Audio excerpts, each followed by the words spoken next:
Here and oh my goodness!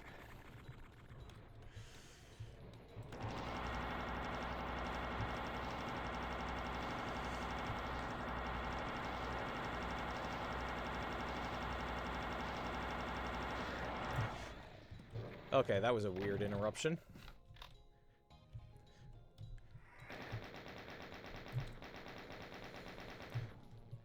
But yeah, soul spheres. What could the explanation be? Well, depends on where you read of them. There's not always, like, perfect synergy between the different games. I do find it pretty interesting how, like, 2016 gave all these scientific analyses of some kind of in-world context for what the spheres could be, but something just felt a little off because the explanations they kept giving was that they're all like, oh, some demonic artifact, or literally is a demon of some kind, but like, then why would the Doomslayer use such a thing? We see how uncompromising he is with anything remotely demonic. The Argent filters are being a prime example everyone likes to point to. There's no way he would want to actually use something like that if that was the context.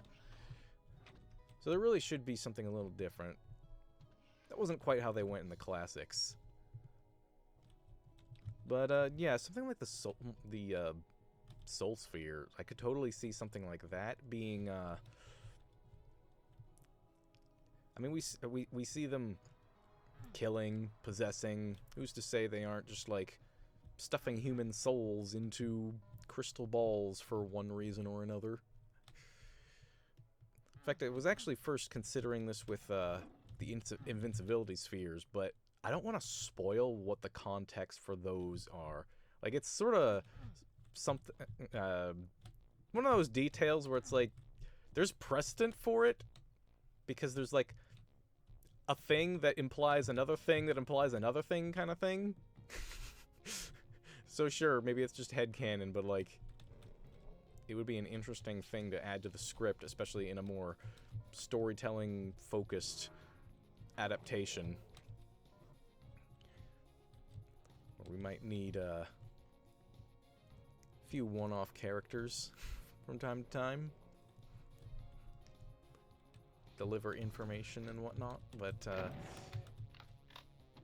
but yeah, something like, I could totally see something like, Soul Spheres effectively being ghosts and Doomguy setting them free. Like, is that a good idea or bad idea? Like, think of it like, the crystallized dragons in Spyro, all trapped there. Then you let them out,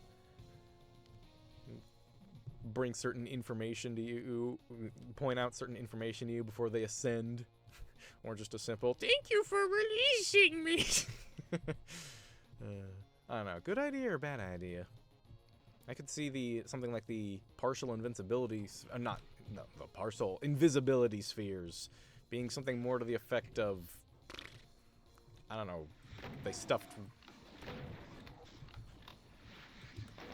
I don't know, robot power source into a crystal ball, see what would happen. Like, oh, it makes these things. Okay. I don't know.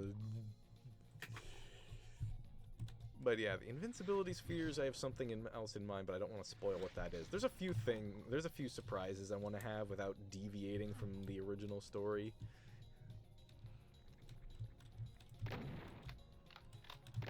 And the inclusion of the invincibility spheres in a certain context for them, and in turn, I guess, the stuff with the soul spheres kind of helped a few storytelling-focused hurdles I was trying to figure out.